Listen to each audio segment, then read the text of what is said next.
सुनाते रहिए। तो सुनाओगे कैसे? जब सुनी होंगी। नहीं सुनी है तो पढ़ो, बहुत अच्छे अच्छे ग्रंथ हैं, उनको पढ़ो, सुनो, सत्संग में जाओ, सुनो। जैसे कथा महाराज सुना रहे ऐसे आपने सुनी, अपने बच्चों को आगे करो, बताओ, ये बहुत जरूरी है। तो इसका ध्यान रखना। माता इस प्रकार से अगर सत्य सनातन धर्म का ध्वजा लहरा रही है तो आपने सबने मिलकर के पूरा साथ देना और आगे बढ़ाना है। बोलो सत्य सनातन धर्म की हो गई है, उनका पूरा ध्यान रखना है। साथ की व्यवस्था करनी पड़ती है, भगवान की आरती उतारनी पड़ती है, फिर शाइन कराना पड़ेगा, फिर रोज सवेरे भोर में उनको उठाना पड़ेगा। ऐसे तो ये सब होता रहेगा, ये करना पड़ता है। ऐसे ही प्राण प्रतिष्ठा जो हुई, ऐसे ही भगवान की कृपा से आज हम आप सब लोग जो यहाँ पे बैठे भगवान के इस पुनीत कार्य में हिस्सा लिया, हम सब सौभाग्यशाली हैं, बहुत बहुत सौभाग्यशाली। तो भगवान से प्रार्थना करता हूँ कि भगवान हम लोगों को अपने चरणों की भक्ति दें और इसी तरह से अपने कार्य में हमें जहाँ कहीं भी मौका मिले तो ऐसा सौभाग्य प्राप्त हो और सेवा का मौका मिले। याद रखिए, सेवा करने के लिए हिचकिचाहट नहीं होनी चाहिए। सेवा के लिए हम लोग अभी देखें, बहुत सारा समय पहले ऐसा था कि सेवा के लिए लोग जो हैं पहले बहुत ऐसे पुराने लोग ऐसे थे कि दिन रात सेवा के लिए तत्पर रहते थे। अब कुछ समय ऐसे वही जो अभी चर्चा हो रही थी कि धरोहर एक दूसरे को सौंपनी पड़ती है। तो पता नहीं क्या ऐसा कुछ समय ऐसा आ गया है, क्या ऐसा हमें हमारे विचार कुछ ऐसे हो गए हैं, हमारी सोच में फर्क पड़ गया है कि सेवा के नाम से पीछे हटते जाते हैं हम लोग। सेवा के नाम से पीछे नहीं हटना चाहिए, क्योंकि एक समय आज हमारा दायित्व बनता है।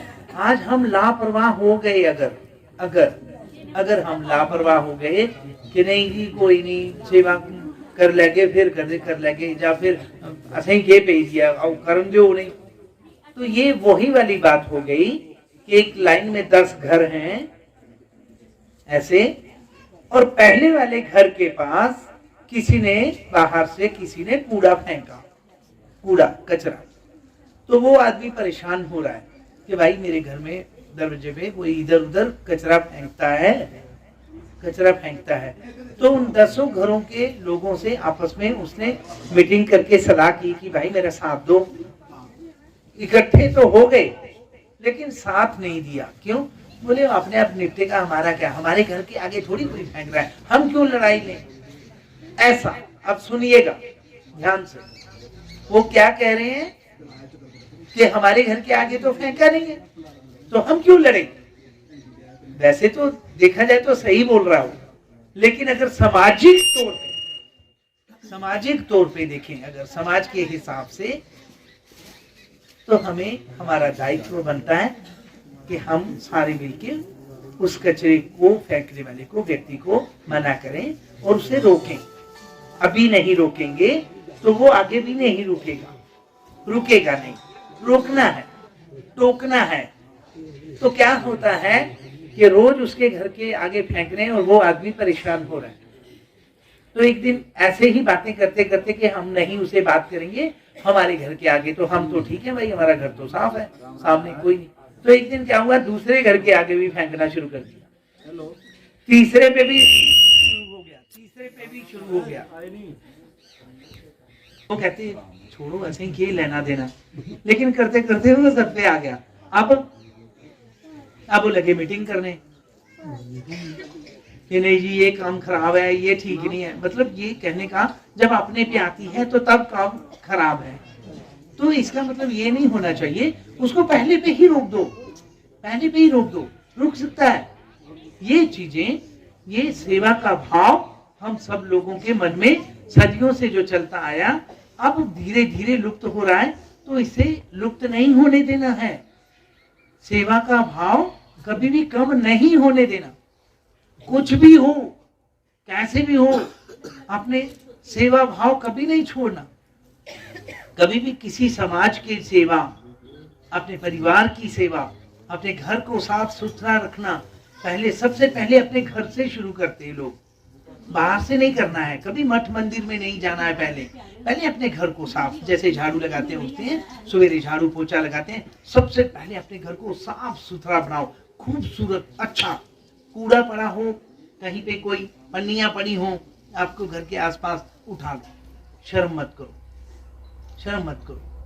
उसको उठा के एक साइड में कहीं कचरे में या कहीं भी उसको डालो। क्यों? अगर आप ऐसा करते हैं तो इसका मतलब ये हुआ कि आपको सफाई पसंद है। जब आप सफाई वहां बाहर कर रहे हैं तो इसका मतलब यहाँ सोच रहे हैं। ये बात तो सीधी सी है, यहाँ सोच रहे हैं ना सफाई के लिए, तभी तो वो कागज या कचरा उठा रहे हैं। तो वहां उठाने से यहाँ सफाई अपने आप होना शुरू हो जाए। ये बात बिल्कुल सही। तो इसका ख्याल रखना है। क्यों? हम सामाजिक हैं, हम लोग पूजा पाठ के साथ साथ समाज में भी रहते हैं। पत्थरों के नीचे गुफा में थोड़ी रहते हैं कि जाना ही नहीं है, खा रहे हैं लोग, लोग सुनाना भी है नहीं, समाज को बताना भी तो है। तो सामाजिक भी है भाई हम, ऐसे थोड़ी है कि खाली साधु संत या कोई धार्मिक लोग, ऐसा नहीं। हम लोग सामाजिक भी हैं। हमें चाहिए कि हम समाज को जगाएं, समाज को बताएं कि ये ऐसा है जो आपने कहा 2 दूनी 4 बोला जा रहा है। और 2 दूनी 4 कहते हैं कायदा, कायदा बोलते हैं ना, कायदा होता है 2 दूनी 4। लेकिन कुछ लोग ऐसे होते हैं, नहीं 4.5, नहीं 4.25, नहीं 3.25, ऐसा नहीं। मतलब वो ये कहते हैं 4 तो हम बोल ही रहे हैं, लेकिन 4 बोलने से नहीं होगा। 4 है क्या, ऐसा दिखना जरूरी है। क्या वो 4 है? नहीं, 4.25 हो रहा है, 4.5 हो रहा है, 3.25 हो रहा है, लेकिन 4 नहीं हो रहा है। कायदा तो 2 दूनी 4 ही होगा। तो इस चीज को अच्छी तरह से हमने समझना है। ये समाज का एक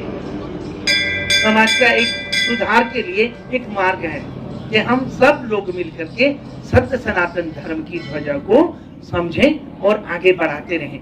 जितनी माताएं बैठी हैं, घरों में बच्चे होंगे, सबके बुरा नहीं मानना, सच बोलना, और झूठ तो बोलना मत। जितनी बैठी हुई हैं, देखो मैं सच, जिन्नी बुजुर्ग माताएं कहाँ रहे ना, जिंदियां भी, उनकी बहुएं उनके चरणों में रोज सवेरे हाथ लगाती हैं क्या? इधर अगर जो बैठी हैं हाथ खड़ा करो, बड़ी मुश्किल करने एक गादा करो नहीं तो। लेकिन अब हम क्या चाहते हैं? हम सम्मान की दृष्टि, लड़ाई नहीं करते हैं। ये नहीं कह रहा हूं मैं कि लड़ते होंगे, नहीं, मगर चरण स्पर्श करने में गिनती कम हो गई है। इसमें आगे क्या होगा? आप ये समझने वाली बात है कि आगे क्या होगा। और थोड़े समय के बाद, 10 साल बाद, एक आध जो हाथ खड़ा हुआ है, 10 साल बाद वो भी नहीं होना है, खत्म हो जाएगा, बिल्कुल खत्म हो जाएगा। ये सारा जितना भी ये हमारा सनातन का जो हमारा कल्चर, हमारा जो हमारा कल्चर था, वो धीरे धीरे समाप्ति होती जा रही है। तो होती जा रही का मतलब हम ही तो कर रहे हैं। कौन कर रहा है? हम ही तो हैं जो चरणों को स्पर्श नहीं कर रहे। तो इस चीज का ध्यान रखना चाहिए कि आखिर हुआ क्या हो गया ऐसा कि जो चरण स्पर्श नहीं करते हैं या कुछ इस प्रकार का मर्यादा का पालन नहीं करते हैं। ये कोई तो बात हुई होगी। तो वो कोई भी बात जो है वो क्या होती है, जिसको कहते हैं कि मेरी बात नहीं सुनी गई, या मेरी आपस में बेमनस्ता हो गई, या आपस में तालमेल नहीं बैठा, या थोड़े दिन चुप हो गए, बात ही नहीं की। इस वजह से थोड़ा थोड़ा वो एकदम फासला बढ़ता गया। तो वो चीजें नहीं आने देनी चाहिए। धन्यवाद।